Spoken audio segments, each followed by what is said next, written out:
Hello everyone. Welcome to the second new moon in Virgo, partial solar eclipse, a page out of an old book themed readings. For these secret code names to really make sense, we are going to flash back into March of this year when this eclipse cycle with the Virgo Pisces axis started. It started on March 14th. On March 14th, the moon in Virgo was on the south node, opposing the sun, who was conjunct Saturn on the north node, trining on Mars in Cancer, and sextiling Uranus in Taurus. Mars was coming into its square with Chiron in Aries, and Venus is retrograde throughout this entire eclipse cycle. Now, Venus only goes retrograde for about 40 days every 18 to 19 months, which makes areas of love and money a highlight for this time. She's semi-squaring Uranus. We'll get back to this in a minute. Uranus aspecting on this transit brought in radical changes to our reality in Venus's home sign of Taurus. These shifts were intended to bring emotional value to our everyday life and put us in alignment with our spiritual authority. We were showcasing how much we care and wanting to be the best at it. There could have been personal victories, feeling like we finally got everything we wanted, but it was potentially coming from a wounded, competitive place. I'm better than them. Or emotionally having someone else up on a pedestal that they loved being on, like a rush or a high being number one. Or, the rush or high from making someone number one. Mind you, it's all coming from a wounded place.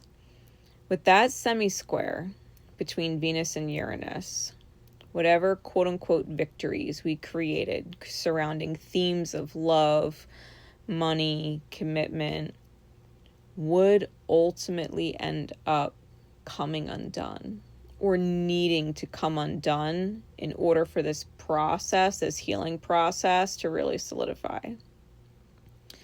This transit, unbeknownst to us, was integrating the balancing of our emotions in our everyday life with our spiritual authority, looking at how we feel every day and perfecting it by solidifying who we are and who we are seen to be as we become closer to spirit, redefining ourselves in a higher light, right, with all this Piscean energy. We may have been guided intuitively to move forward with certain things because there were wounds connected to Chiron that needed to heal once and for all. Wounds that continuously pop up and quote-unquote guide us in the wrong direction so we can figure out the right direction. These radical changes were intended to bring revelation. And with Uranus now retrograding back towards Taurus, the aha moments are going to start happening over the next few months. We were having a really hard time seeing the mirror back in March. Lost in a state of self-abandonment, trying to be the best balance for other people to prove our worth. However, this is all very diluted and riddled with hidden demons. The biggest underlying issue buried in here is wanting to feel in control of the demons and fears within the self that we know about, proving you can choose against them, but not actually taking the steps our intuition has been guiding us to take to dig to the root of why they are attached to us in the first place. Demons, quote-unquote demons, are not something you can control or prove wrong, or prove powerless. They are either attached to you or they aren't. And the only way to detach from them is to recover your spiritual authority, to heal the root cause and act in a new light from a new belief system about yourself and your connection with the divine. This transit was setting us up for a spiritual win by creating the stage for a collapse in the reality to learn from now and through the remaining Virgo Pisces eclipses in 2026. The dominoes this transit set up are starting to fall now. How we have built our reputation now in the present because of these March eclipses, it's now in direct conflict with our spiritual authority. And the Chiron wound that set this stage is begging to be acknowledged so that it can heal. We are in the middle of the climax of the Virgo Pisces nodal axis transit. We are reaching that pinnacle moment in the middle where the build that started in March is starting to flip into the result, right? What we built is now resulting in something, and we're here in the middle looking at the things that we did, the things that we chose, the things that we put off, the things that we went forward with, and where we are now, realizing it is not everything we thought we were creating. Now, the second piece to this puzzle, March 29th was an off-sign eclipse, meaning the sun and moon were within range of the north node that was in Pisces, but they were in Aries. So there was an eclipse, a partial solar eclipse on the 29th, off sign. During this transit, Uranus is now in semi-square to the sun and moon, to the eclipse in Aries, who are nearly in the same exact spot Venus was in on the 14th.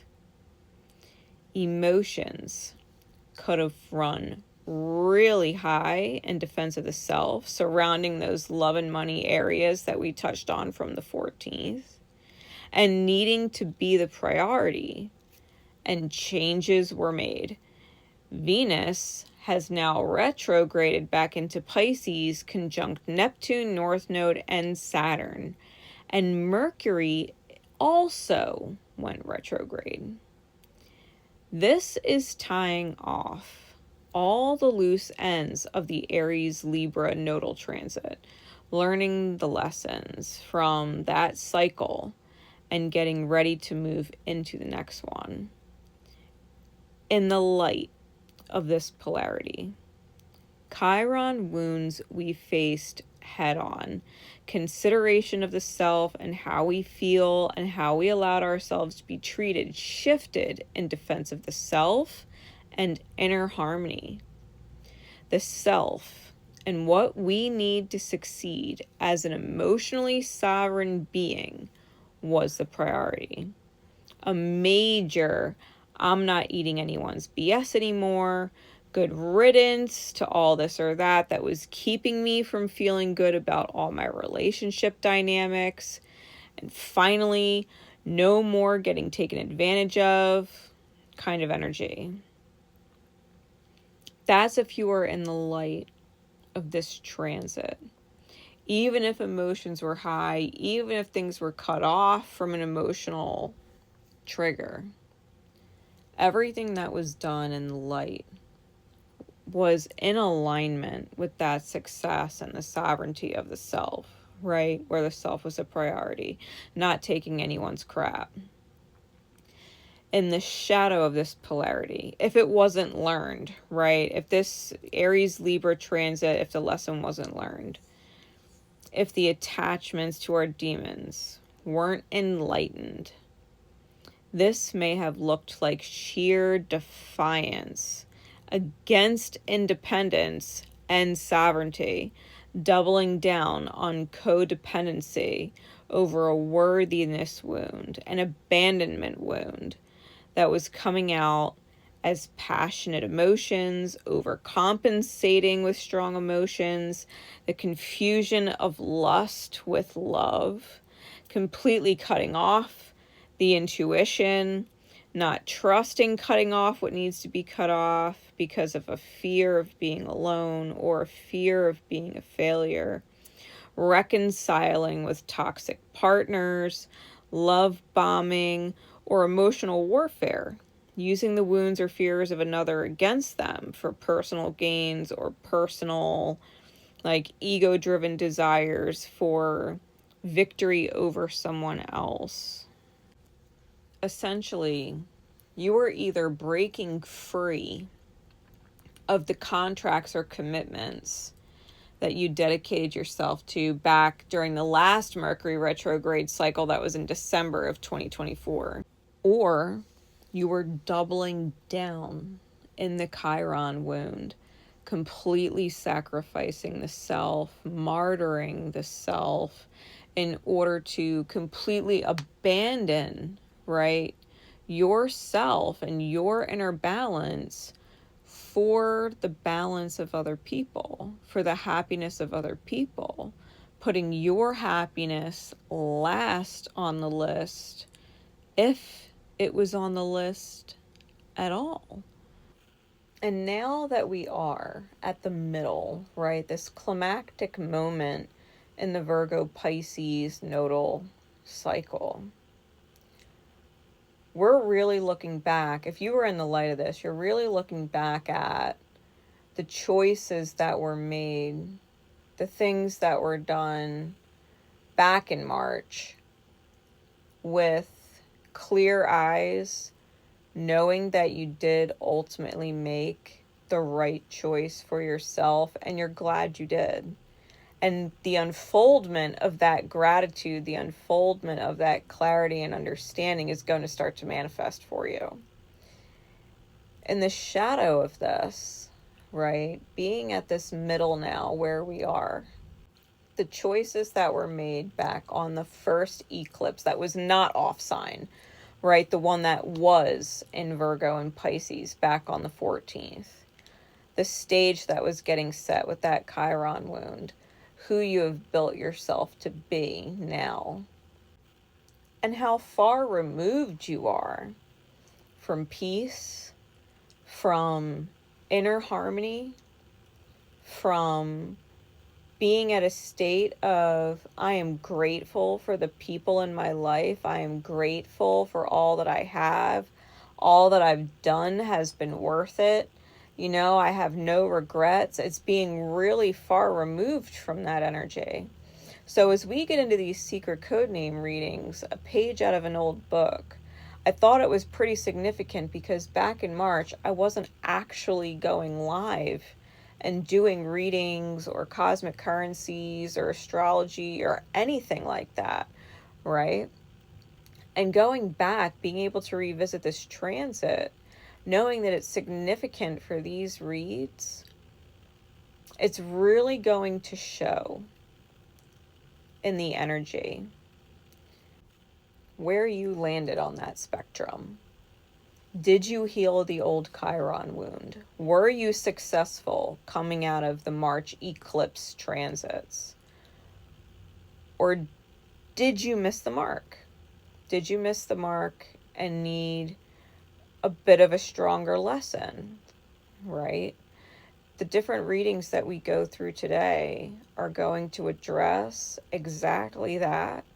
It's going to bring up the ghost, right? The quote unquote ghost of the past energy. It's going to bring up what this current remaining transit of Virgo and Pisces looks like, and some best advice or insight into the energy moving forward. With that said, let's get into the message. So secret codename Labradorite, your shuffle's in the corner. The first two cards out, we have the Theater with the Fool. Now the Theater, it's a neutral good card. It's a card of true prophecy. The prophet is the audience, right? That's you. And the prophecy is the show. It's what you're witnessing. You have no influence over what you saw, right? Because this is kind of like the ghost from the past, right? The ghost from the first eclipse, right? You don't have any influence over what it is you're witnessing. And the importance of what you are seeing is likely to be recognized too late. With the Fool, this was something that was just beginning then, where you had this kind of innocence about you and kind of dared to move forward in an opportunity or experience without wisdom. Having this let's do it kind of frame of mind. Seeking out a new cycle, right? And yet still needing this kind of guidance and growth to help you eventually shed an old way of doing or being or thinking. With these combinations of cards, I feel like you have this fresh unfoldment in the past that you were kind of in the dark about what Spirit was doing. You were excited for something new, but the growth was needed to help you see yourself. You started witnessing a lesson occurring through others around you, right? A learning through witnessing. And knowing at some point that you're going to need to leave the theater when the show is over. You know, like the mirror was just for the lesson. And once the lesson is learned, you gotta move on. So whatever started back then is relevant to what you're putting together now based off of what you're seeing. As we get into the tarot, with the top and bottom of the deck, who you are now very much analyzes in like a very matter-of-fact way.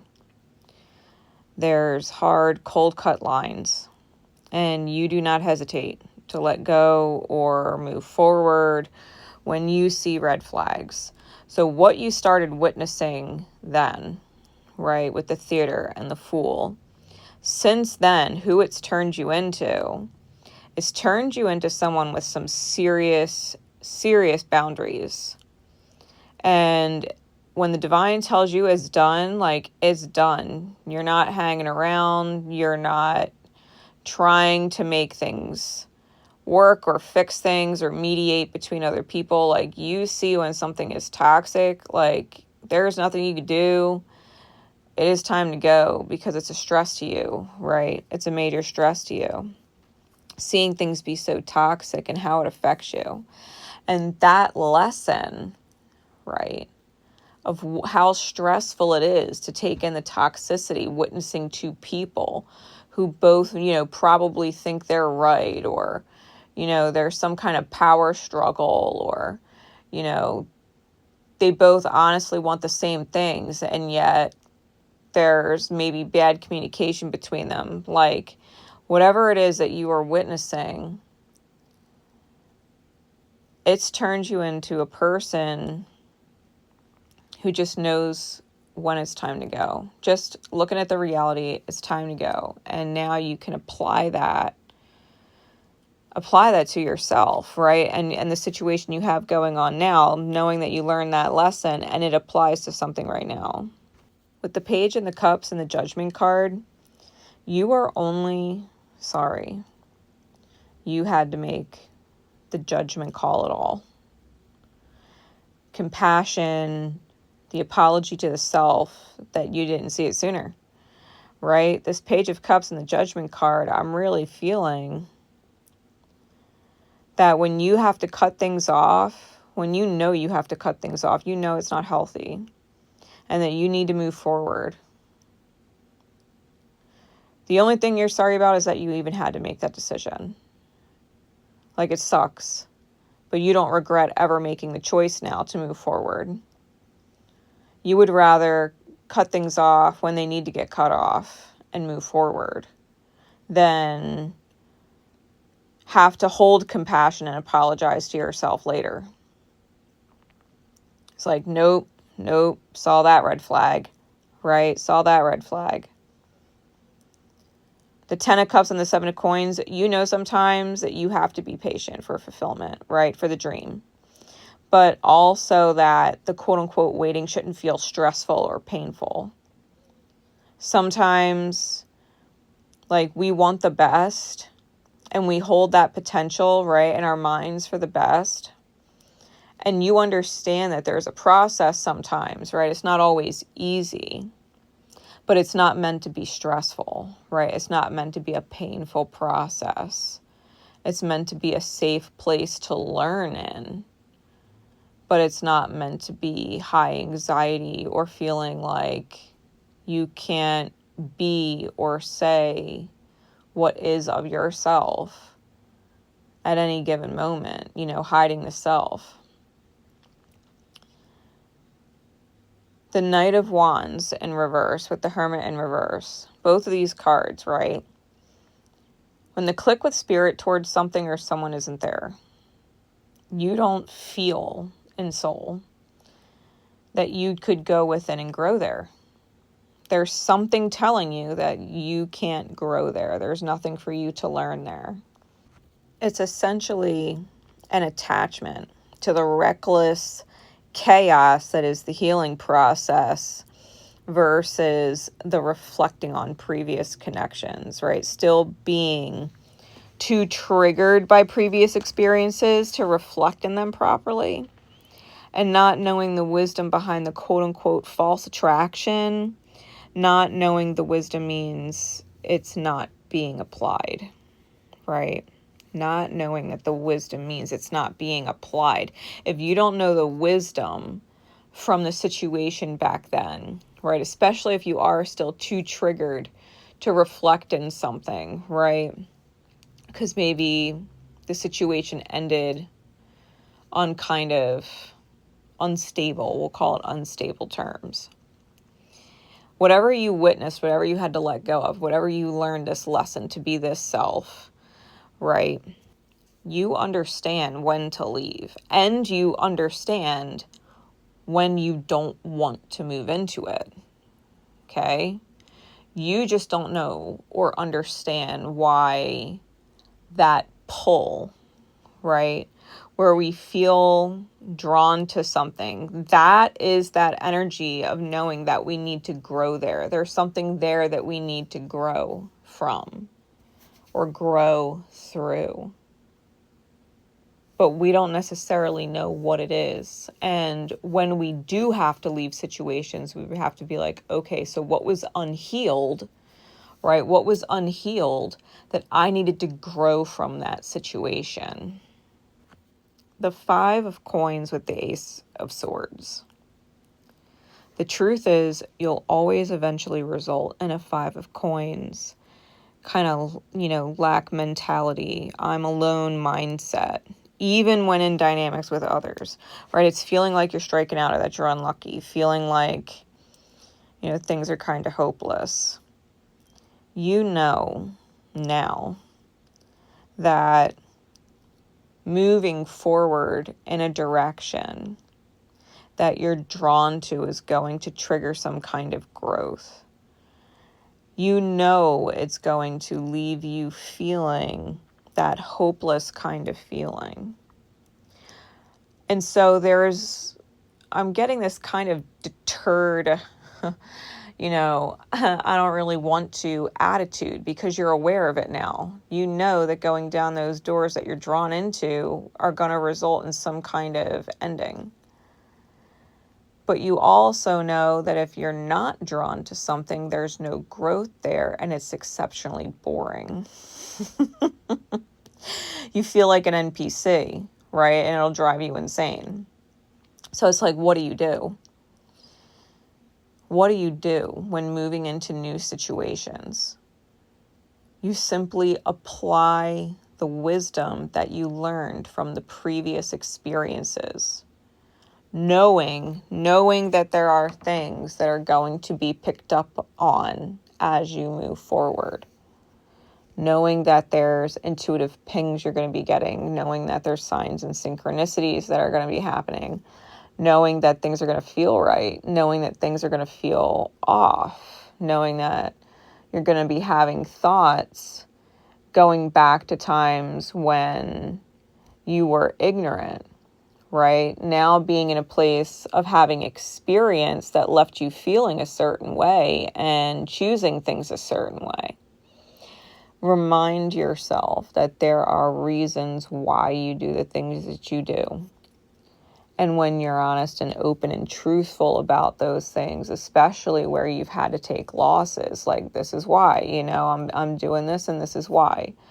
Explaining the self to the individuals in the situations that you feel pulled to.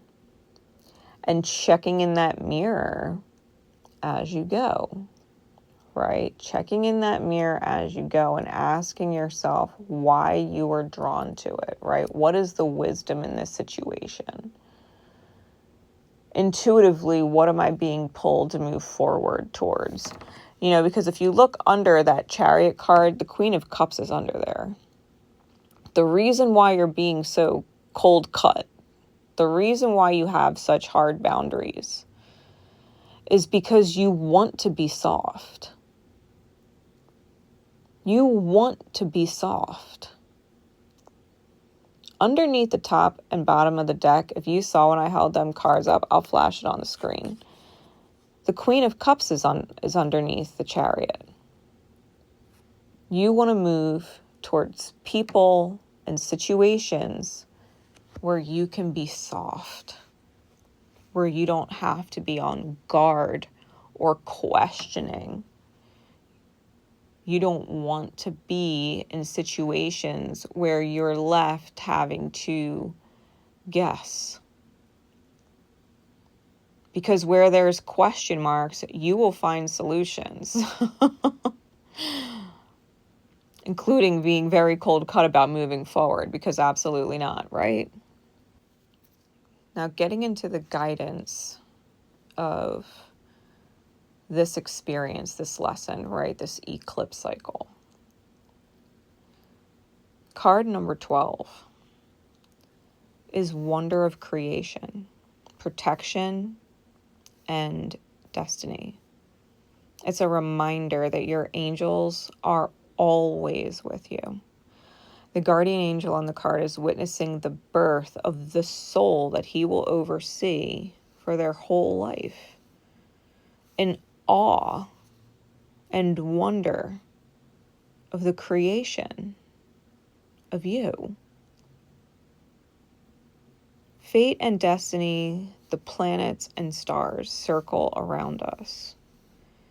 It's about the integration of divine design by free will and choice.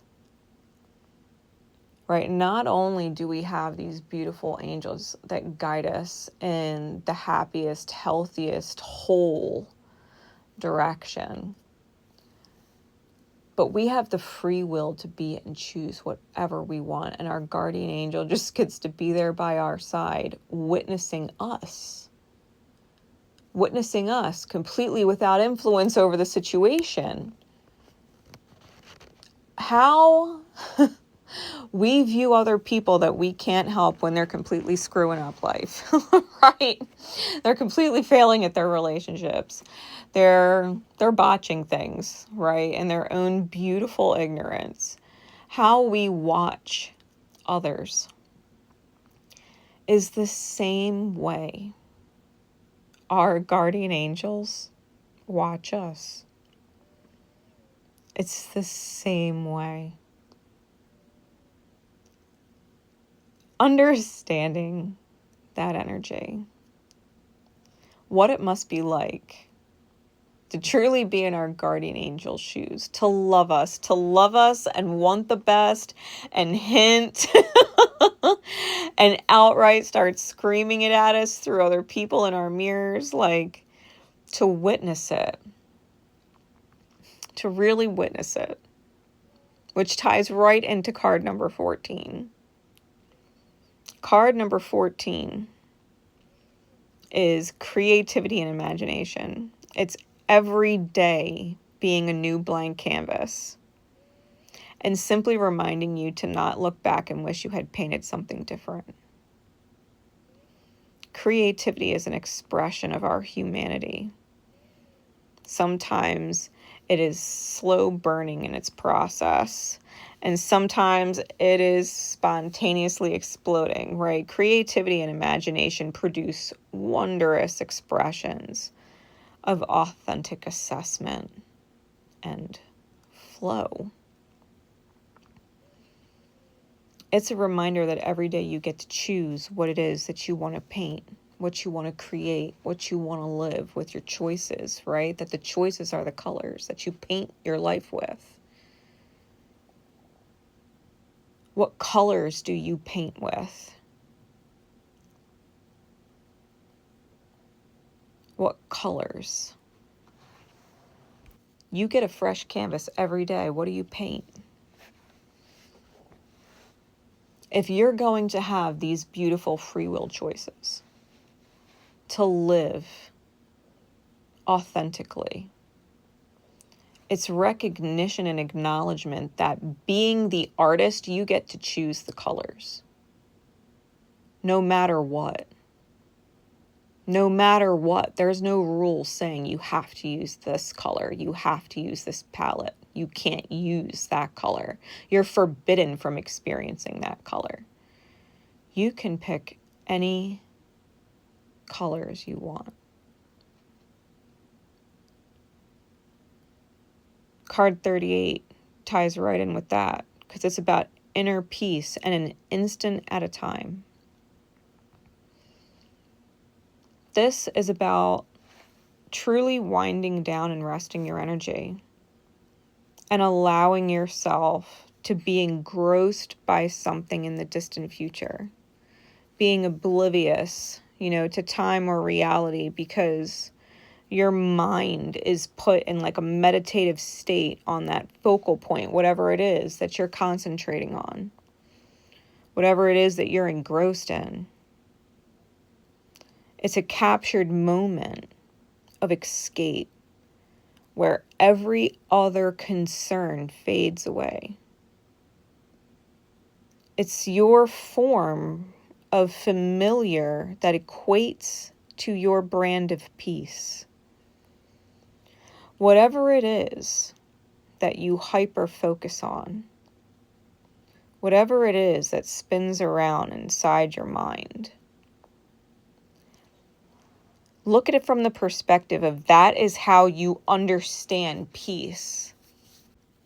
Because you are constantly seeking peace. And if you are constantly seeking peace, what are you constantly thinking about?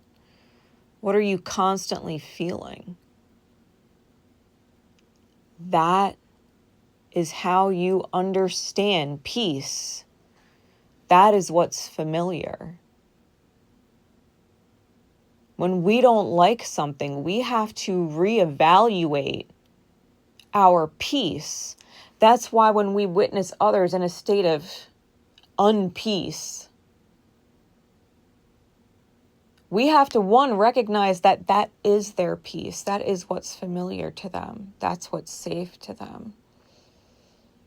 It's not your brand of peace. It's not your brand of safety, but what they think about all the time, each other, the different feelings that they go through on a constant basis. That's their brand of peace. You have your own. Do you like your brand of peace is the question. And that's where you find yourself with this cycle, tying it all in regard to the, beginning of this eclipse cycle. There was something you witnessed then, and you made the right call by separating from it, whether the situation or experience prompted you to leave it or prompted you to believe a behavior pattern, a belief, a flaw, a mindset, an attachment, right? A way of being. Now is a time to reflect on the choices you made then, who you became from it, and apply the wisdom, right? What you learned to the situation or frame of mind. that you're in now? What is it about unhealthy compromise and lack mindset or fear of being without fill in the blank, right? A forever person, a best friend, a dream house, a dream income, a dream come true life. What you witnessed and experienced then applies to now.